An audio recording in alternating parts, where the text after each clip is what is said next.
principled, brilliant, conservative woman to the Supreme Court of the United States of America, Judge Amy Coney Barrett.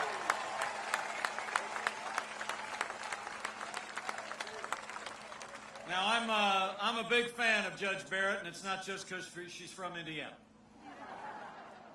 I'm telling you what, Judge Amy Coney Barrett is an inspiring person. She's a brilliant and principled jurist. She'll do great credit on the Supreme Court. Now, the confirmation hearings are set for this Monday. And the American people expect Democrats in the Senate to give Judge Barrett a dignified hearing this time. But we have reason to be concerned. You all remember when Judge Barrett went through her confirmation 2 years ago for the Court of Appeals, the Democrat chairman of the Judiciary Committee actually criticized Judge Barrett for her Catholic faith. She said that, quote, "the dogma lives loudly in you." And Hollywood elites have already begun to criticize Judge Barrett and her family for their Christian faith. Well, I got news for the Democrats and their friends in Hollywood. The dogma lives loudly in me. The dogma lives loudly in you. And the right to live and work and worship according to the dictates of our conscience lives loudly in the Constitution of the United States of America.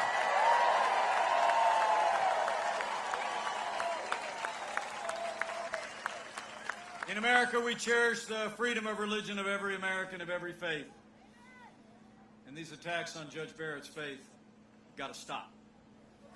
So after the Senate does their job to advise and consent, I'll make a prediction. Judge Amy Coney Barrett is going to be Justice Amy Coney Barrett. We're going to fill that seat.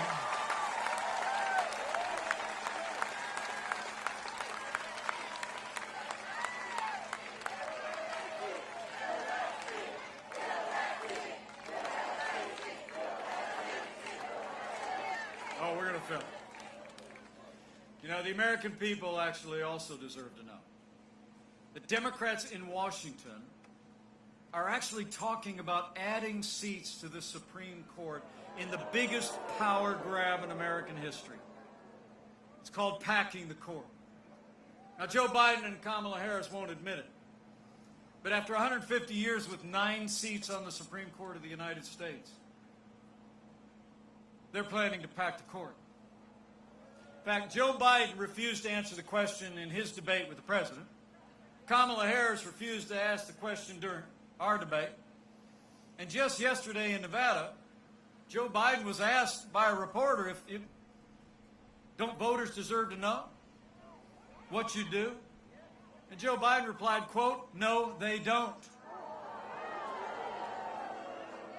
Well, come on, Joe. The American people deserve a straight answer. When you're running for the highest office in the land, the American people deserve to know whether you're going to respect the highest court in the land. You know, there's only one explanation why Joe Biden and Kamala Harris won't answer the question.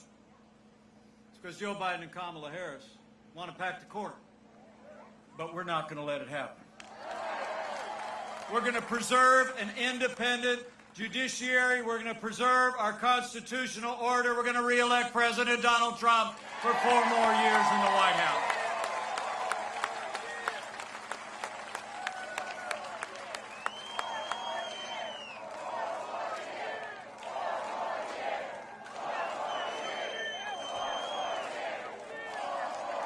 So we've stood for the rule of law, prosperity and security. We've stood for an independent judiciary, and we always will. And every single day of this administration, President Donald Trump has stood with the men and women who serve on the thin blue line of law enforcement, and we always will. That's probably why you have police associations around the country that are endorsing our president's re-election. In fact, I learned for the first time ever The Florida Police Chief Association endorsed President Donald Trump's re-election.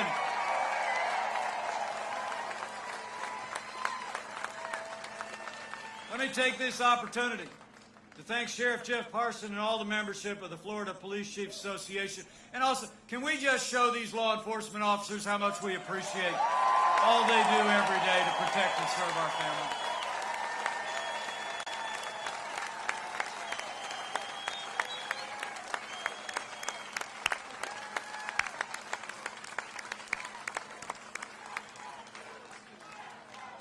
You know, oh, we're back to blue. You know, I like to tell people, all my heroes wear uniforms. When I was growing up in our small town in Indiana, we used to drive back to Chicago where my parents grew up. We'd go to my grandparents' house and my uncle would come walking out wearing that police uniform, have that sidearm, man. I got to tell you, me and my three brothers just look up at him in awe. You all know. The men and women who serve in law enforcement in this country are some of the best people in America. Stood strong for the right of every American to live, to work, to worship according to the dictates of our conscience. You know, the freedom of religion has been called our first freedom, then the First Amendment. And people of faith have no greater champion than President Donald Trump.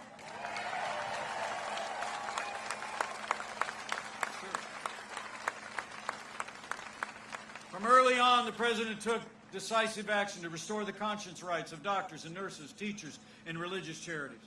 And President Donald Trump ended the last administration's assault on the little sisters of the poor, and the Supreme Court voted 7-2 to make it permanent. It's amazing to think. When Joe Biden was vice president, they actually hauled a group of nuns who had taken a lifetime vow of poverty to serve the neediest among us. They hauled them into court to force them to compromise their faith to live under the standards of Obamacare. And you deserve to know Joe Biden recently said that he plans to do it again. He plans to reimpose the strictures of Obamacare on the Little Sisters of the Poor and other religious institutions. In fact, his running mate attacked one of our judicial nominees simply because they were a member of the Catholic Knights of Columbus. So let me make you a promise. With 4 more years of President Donald Trump in the White House, we're going to respect the religious freedom of every American of every faith. And we're going to end the assault on religious liberty once and for all. So it's been about security, it's been about prosperity, the rule of law, and our liberties. But I can't tell you how proud I am to be vice president to a president who stands without apology for the sanctity of human life.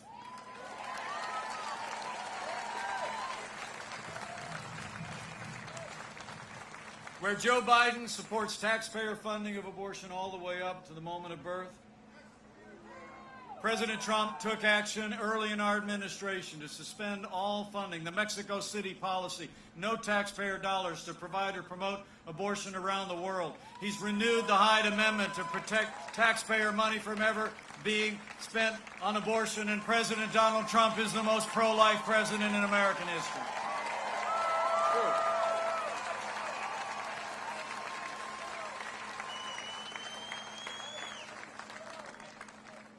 So we've rebuilt our military, revived our economy, stood up for law, order, life, and liberties.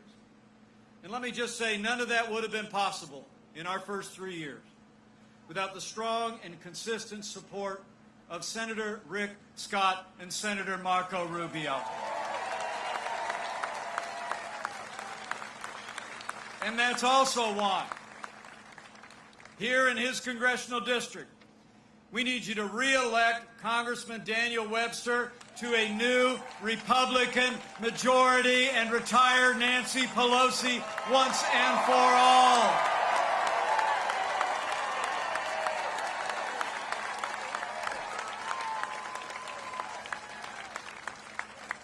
know, when you look at all that we accomplished in those first few years with a Republican House and a Republican Senate, there's only one conclusion you can draw. In 3 short years, we made America great again. It's true. And then the coronavirus struck from China. I'm here to tell you, before the first documented case of community transmission in the United States, President Trump did what no other American president had ever done before. He suspended all travel from China, the second largest economy in the world. He put the health of America first. Now Joe Biden said that was hysterical. He said it was, quote, xenophobic.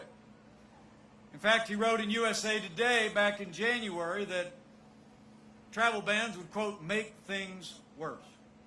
But let me tell you, as the head of the White House Coronavirus Task Force, I can tell you firsthand, President Trump's decision to suspend all travel from China bought us invaluable time to stand up the greatest national mobilization since World War II, and it saved countless American lives.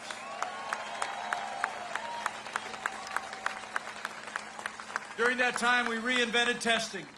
More than 120 million tests done so far. We saw to the manufacture and delivery of literally billions of medical supplies to our incredible doctors and nurses and healthcare workers. We developed life-saving medicines.